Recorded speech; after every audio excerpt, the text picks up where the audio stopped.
Hey everyone, you can call me Dinosaur. A few days ago, while we were hanging out as a family, my younger sister asked if anyone had ever had a scary experience with something paranormal or unexplainable. Have you ever been scared? When I asked, everyone remained silent for a few seconds. They looked at each other and simply shook their heads. Little by little, they opened up, and everyone said they hadn't experienced anything similar. However, at that moment, a memory surfaced in my mind, and I mentioned to my sister, "But do you remember what happened to us where we lived before?" My sister remained silent and then said, "Oh, that's right. You and I went through something really bad." After that revelation, our relatives began to inquire, and I told them the story. In 2013, my family and I moved to a different house. It was a cozy and spacious home where we always had a peaceful time. Nothing strange ever happened until a few months later. The house had 2 large rooms, a kitchen, a living room, and a bathroom. We were a beautiful family of 4. My mother, my 2 sisters, and me. I was the middle sister. Since there were 2 rooms, my mother assigned one to my younger sister and me, while my older sister and my mother slept in the other. Between the rooms, there was an entrance in the dividing wall that connected them. Each room had its own main door, in addition to that intermediate connection. It's important to understand the structure of the house, as it will play a key role in what follows. That same year, a cousin of mine visited the house frequently and gave my older sister a music player with a speaker and radio. Apparently, the radio had been stored away for a long time, so to use it, it was necessary to press its buttons with a pencil. My sister had it in her room, and every night she left it on with very soft music before sleeping next to my mother. Remember that between our rooms, there was only one entrance separated by a simple curtain, which allowed us to hear what was happening in the other room. This custom became a daily occurrence until one morning my mother asked me something. "Hey, daughter, didn't you hear any noises in the middle of the night?" "No, Mom." "Why?" I said. My mom looked thoughtful, and it occurred to me to ask my sister, who was standing next to me. So I turned around and asked her, "And didn't you hear anything?" But she stayed quiet too. We both sleep very soundly, so we didn't notice anything. In the end, my mom just made a gesture of forgetting it, turned around, and continued doing what she was doing. But a few days passed, and my mom asked again, "Hey daughter, are you sure you don't hear anything in the middle of the night?" This time, the question seemed strange to me because it was the second time she had asked it. In my mind, this wasn't something normal. At the time, I asked her to explain.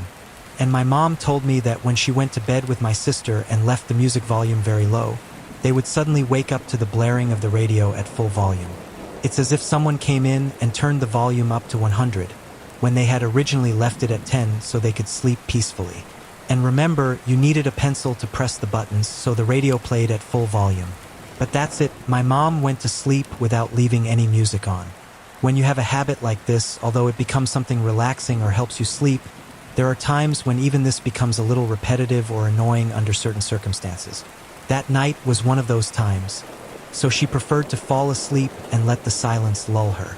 But at some point in the night, a loud bang woke her up. She woke up startled, started looking around, not knowing what was happening, why there was so much noise. Little by little, her brain adjusted and understood that the sound was coming from the radio. My sister also jumped up, but she was startled because she knew this wasn't normal. They were both sure they had left the radio off before going to sleep. My mom just turned around, put her hand on my sister's shoulder and said, "Calm down. Nothing's wrong. I'll turn it off right now." She got up and walked over to the radio. It was only a few steps away, but she still had to get up. Before touching the device, she herself felt something strange, almost as if she thought from that moment on that the radio was possessed, if you can call it that. In any case, she takes the music player and turns it off. But at that moment, she realizes a detail perhaps much more disturbing, and that is that the device was unplugged. Since we are believers, my mom went with my sister and they began to pray together at that moment. And once they were both much calmer, they went back to sleep. This gave me chills. I began to tell my mom that on several occasions I woke up in the middle of the night to go to the bathroom. When I left my room and turned left to get to the bathroom, I noticed that the kitchen light was on.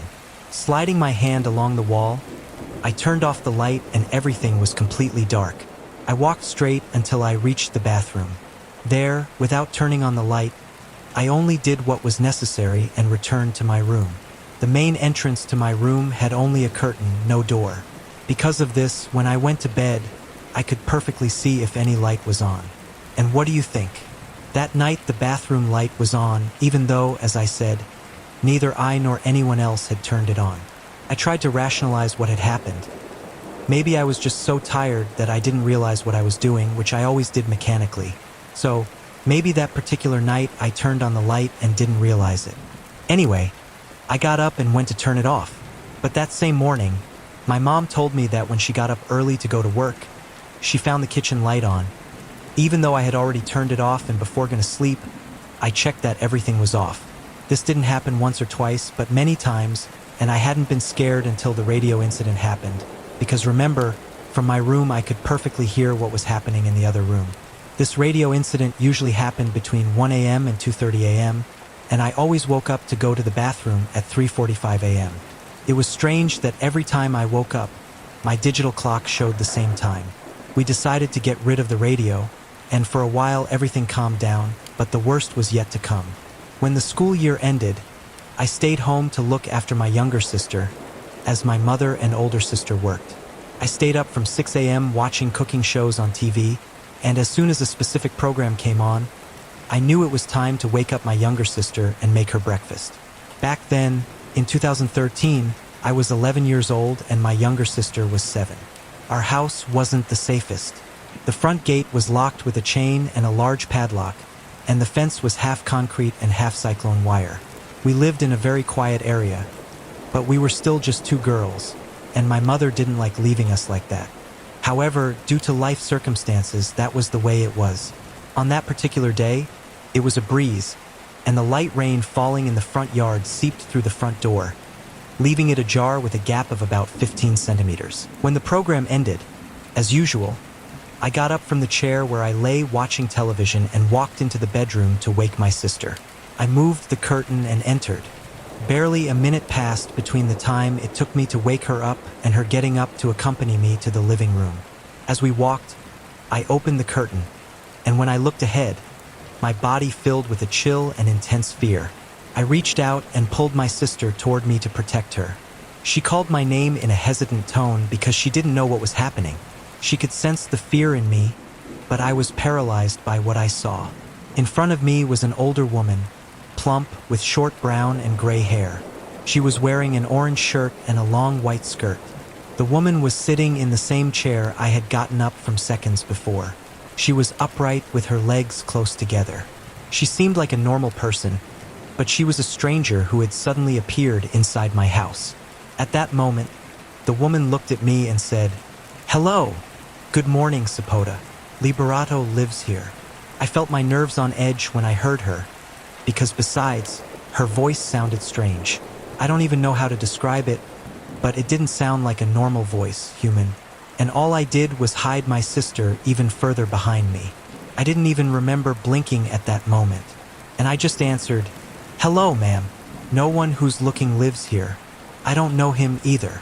The woman nodded, got up from the chair, and started walking like any 60-year-old woman would. She opened the door with a lot of noise and left the house. That's when I reacted and ran after her. Only a few seconds passed since I saw her leave, and remember, a woman that old can't walk that fast. But when I reached the patio, she wasn't there. I stretched out the wire to try to see her, and along the passageway, there was no trace of this woman. I turned left, then right without success. No one was there. Then I looked at the entrance gate and noticed that the chain was on and the padlock was closed. No one had opened it. I began to reason. The gate was closed, and the entrance door made a very loud noise when it opened or closed. If it hadn't been opened, how could a plump lady fit into such a small space, even smaller than the one I needed to get through? Besides, the door showed no muddy shoe prints, while my feet were covered in mud. I had only moved to wake my sister, and that woman had been sitting on my couch inside my own house. Try as I might, I couldn't find any explanation. It was totally impossible for this plump, 60-year-old woman to have jumped over a cyclone wire fence. To this day, I still don't understand how this was possible. I calmed down, stood in the yard, and went inside to ask my sister if she was okay. When I got an affirmative answer, I started preparing breakfast for her. While we were eating, I asked her, "Gordita, did you see that little owner too? Or just me?" "No, yes, I did. Could she be a friend of my mom's?" she said. I explained that I didn't know that woman and that my mom didn't usually have friends. The truth is, we knew most of the people around, though maybe not by name but by face. And I had never seen that lady before, and I never saw her again. I told my mom everything, explaining every detail, but she just kissed me on the face. She put on a puzzled expression and dropped the subject as if she hadn't believed me. And I don't blame her. If I were in her shoes, maybe I wouldn't believe it either. Maybe she thought it was me since I was only 11. At a meeting years later, when we remembered the event, my sister agreed with everything and took it more seriously. And I have one more piece of information that may be of interest to this story. Although I didn't know the man the woman had asked about, in 2014, approximately 3 months after the incident, a man named Liberato, who lived in a neighboring neighborhood, was murdered at work. I don't know if that woman was some spirit looking for that man or if it was someone with dark intentions. You know what I mean? We moved house in 2020. Sorry for the length of this story. I wanted to explain it in detail. If you're enjoying the video, please subscribe the channel for future videos and like and share with your friends.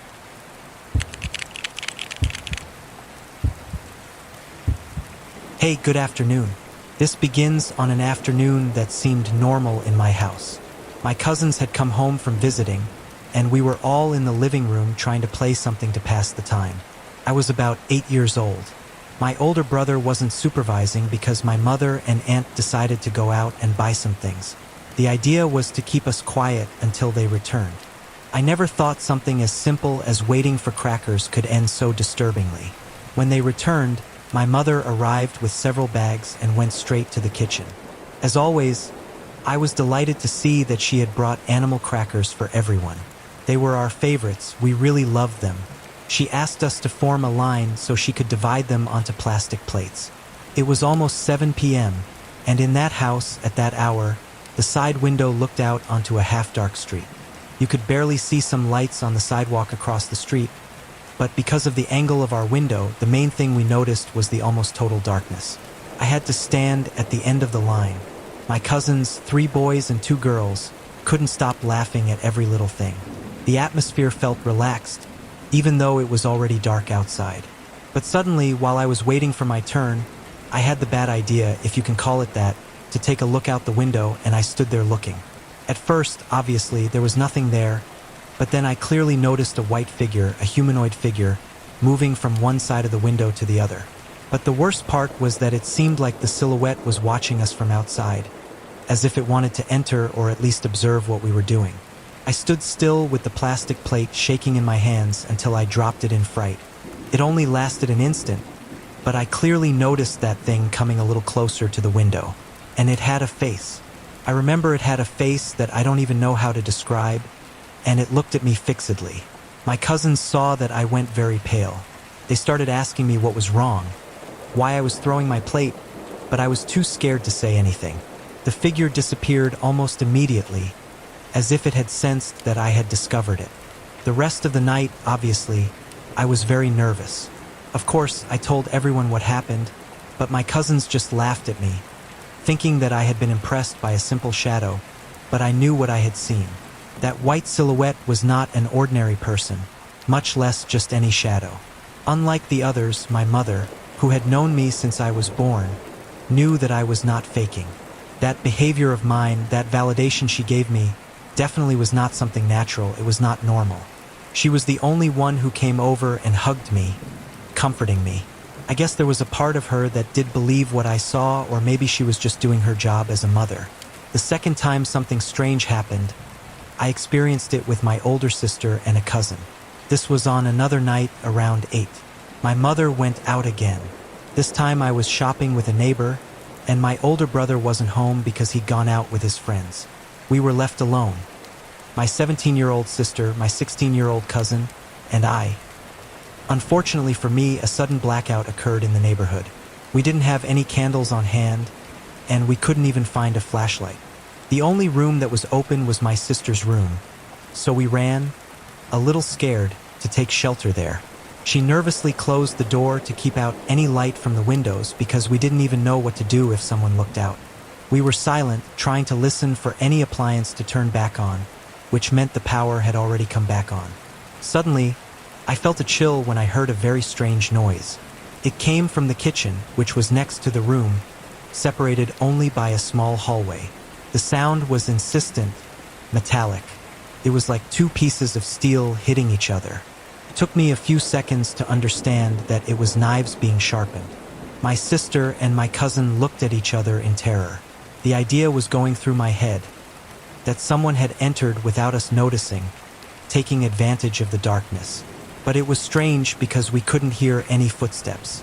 It was just the screeching of knives over and over again, with such a chilling cadence that we couldn't move or speak. I don't remember how long it lasted. Maybe it was 15 or 20 seconds, but it seemed like an eternity. My legs were shaking, and my older sister was covering her mouth to keep from screaming. My cousin clung to me, and I felt her cold hand. We were so scared. Put yourself in our shoes. Imagine you're in your house, the power goes out, and suddenly you start hearing sounds that shouldn't be there, and maybe the sound itself wasn't the problem. The worrying thing is that those were clearly two knives. Suddenly, the power came back on, illuminating the hallway below the door. All the noise stopped immediately. The three of us gathered our courage and went out to check the kitchen. My heart was beating so hard it felt like my chest was hurting. And when we arrived, we couldn't believe it. We saw two knives crossed on the counter, and clearly no one else was with us. It was impossible for someone to have made that noise and left without us hearing footsteps. My sister screamed in fear, asking how it was possible. We will never forget that sound that almost paralyzed us. A short time later, my aunt moved into the house with her young daughter. They set up a makeshift bedroom inside the kitchen. It was quite strange when you think about it, but our house didn't have that much space, and it was the only way to accommodate them. My aunt worked at a casino and had night shifts, so she would leave late, leaving my 5-year-old cousin asleep. Since it was hot back then, my cousin would sometimes wake up in the middle of the night and open the refrigerator to get some fresh air. It was her way of cooling off, and she did it with such innocence that you couldn't be mad at her. My mother would check on her from time to time to see if she was still asleep. On one of those early mornings, my mother left her room looking for my cousin, thinking she was in the kitchen with the refrigerator door open. She walked down the half-dark aisle and stopped dead in her tracks because she saw something. Standing in front of the refrigerator was a woman dressed entirely in white. She was holding my cousin in her arms. My mother believed at that moment that it was my aunt, who perhaps returned earlier than usual, so she didn't say anything at first. She just watched as the woman got up with the girl and walked to the small room where they were sleeping. My mother waited a few minutes out of respect, but when she didn't see anyone leaving, she approached to ask why my aunt hadn't announced herself upon arriving. When she peeked into the room, she saw my cousin asleep alone. There was no sign of the woman in white or my aunt, and here my mother remembered a small detail that had gone unnoticed. She says she doesn't remember hearing footsteps from that thing when it walked by. Minutes later, my aunt did indeed arrive home from her shift, still in her work clothes and unaware of what we were talking about. It was a very disturbing moment for my mother, and when she told me about it the next day, I couldn't help but think of the white figure I had seen in the window. Something seemed to connect between the apparitions and the events that were upsetting us. Of course, my cousin didn't remember anything from the next day, only that she was hot and that at one point she had fallen asleep in the kitchen. As time passed, my family decided to move. It was late 1999. I still had this feeling that things were happening in that house that I never fully understood. Then, over time, we learned something disturbing. We were told that the owner of the building, who lived on the top floor, had cancer and died that same year. I didn't learn the details until later, but what shook me the most was learning that this woman practiced witchcraft. Everything made sense to me. The strange events in the house, the intense paranormal activity, seemed to be somehow related to the rituals she performed. After her death, her children began to move out, and the apartment was empty. But we continued to hear noises. Furniture being dragged, marbles rolling on the floor, the television turning on by itself, and finally, footsteps in the dark. We are convinced that her spirit never left us and that her practices open doors to things we cannot explain.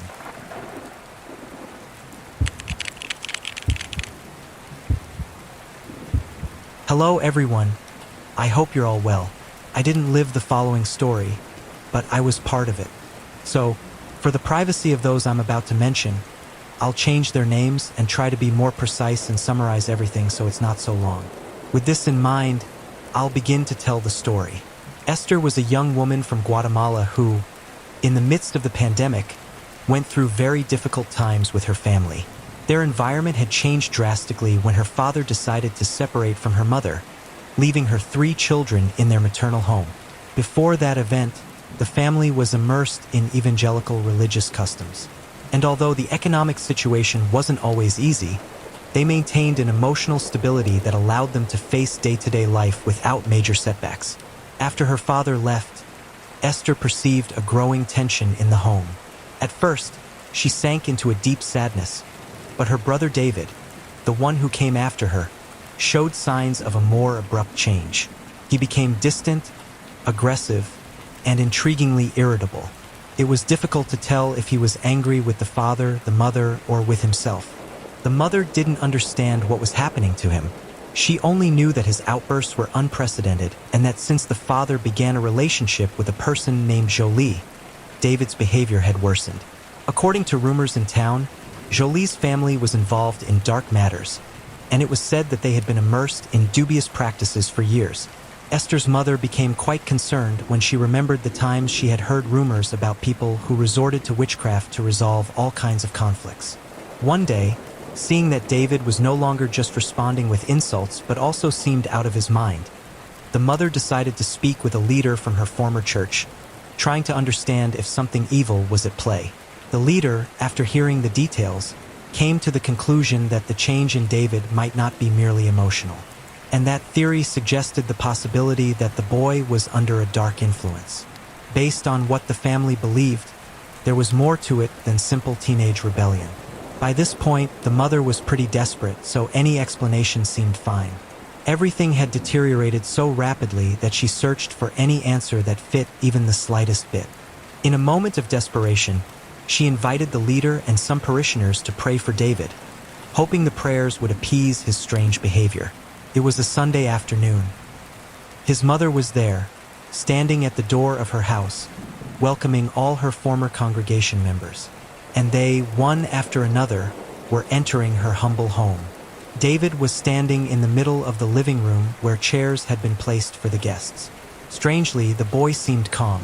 Perhaps he was overconfident about what was about to happen, or possibly he was just feeling calm. In any case, once everyone was in their places, the prayers began. Unfortunately, instead of improving, the situation took a terrifying turn. During the first prayer session, David's face began to undergo a worrying change. His facial muscles tensed, and his eyes looked angry. His mother approached to hug him. She wanted to give him her affection. She thought that would help him, but he responded with a shove that not only knocked her to the ground, but also made her stumble back quite a bit. The leader and another person, amazed by the strength of a boy who wasn't known for his size, tried to hold him down, but it was useless. He pushed them away too easily, an ease that didn't correspond to his age. During those moments, they say David's voice took on a husky tone, much deeper than his usual. "I'm not David," he said, as if the person speaking was someone else. The terror that many people began to feel was nameless. Perhaps many of those people were just going for another prayer, to ask for someone, as they had done so many times before, but they hadn't expected the situation to turn that way. So when they heard that voice, when they saw David's actions, they began to feel real terror, because they were now trapped before something that perhaps none of them understood. The prayers continued, those present asked for protection, but that being uttered only insults and threats. The demon said that someone had put them in her brother's body. And Esther mentions the word in the plural because she also said that it wasn't just him, but several demons that had entered her body together. Esther, witnessing everything from a corner, felt enormous panic at seeing her brother behave so hostilely. During one of the prayer sessions, the demon claimed that a certain Jolie was responsible for having sent him to torment the family, and that the name of the woman who was with the father matched Jolie's exactly. The entity assured that that person had handed everyone over to Satan, and that his goal was to end the lives of the brothers, the mother, and Esther, in order to keep the father's money and land. On another occasion, while they were praying for their brother, the demon also pointed out that one of his companions was on the roof of the house, watching them closely and recording their every movement to report back to whoever had sent them. It was all complete madness. Esther remembers that there were many other similar events, but to keep things short, she decided to summarize the most important points. Those days were, according to her, the worst of her life. The desperation of wanting it all to end, the sleepless nights due to the constant threat of the devil taking her brother's soul, her mother's tears upon seeing one of her sons in that state, as well as the bruises, wounds, and blows they had to endure. Esther was filled with rage and helplessness, with an uncontrollable desire to confront that woman, Jolie, to demand that she stop bothering them, even though she knew any impulsive action would only make the situation worse. After more than a year, things calmed down almost suddenly. Today, for personal reasons, the family stopped attending church. And although the woman in question still remains by the father's side, the terror that hell might one day return to their lives remains latent in Esther.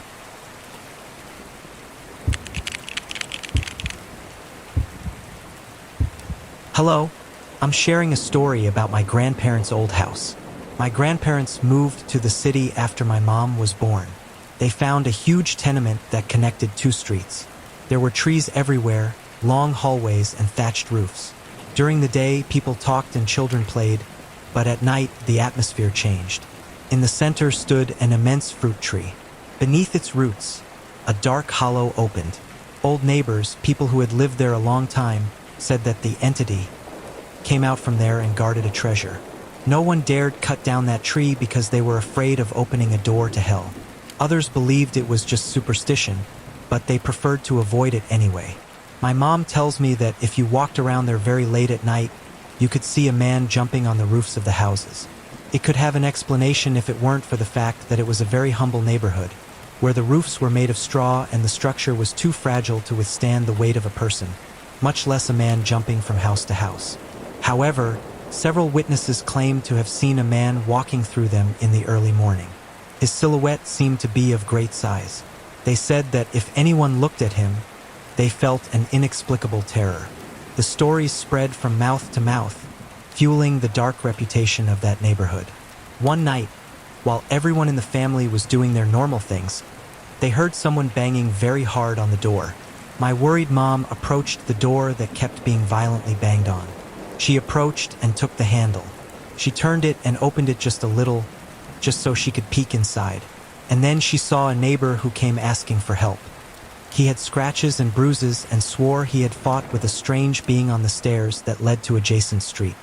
He said he appeared to be an ordinary man, but his strength was tremendous. My grandfather attended to him as best he could, not knowing what to say. Everyone in the neighborhood whispered that it had been the entity. As time passed, the atmosphere worsened. Many heard footsteps in the hallways when no one was outside. Others noticed distant laughter that emerged without explanation. Some felt a suffocating heat as they passed by the tree. And although the family tried to keep a normal life, it was increasingly difficult to ignore those rumors. And finally, they moved to find a quiet place. The neighborhood eventually changed hands, and a construction company arrived. They demolished the small houses, cut down the vegetation, and reduced the large tree to dry trunks. The plan was to build an apartment complex. However, they suddenly abandoned the project.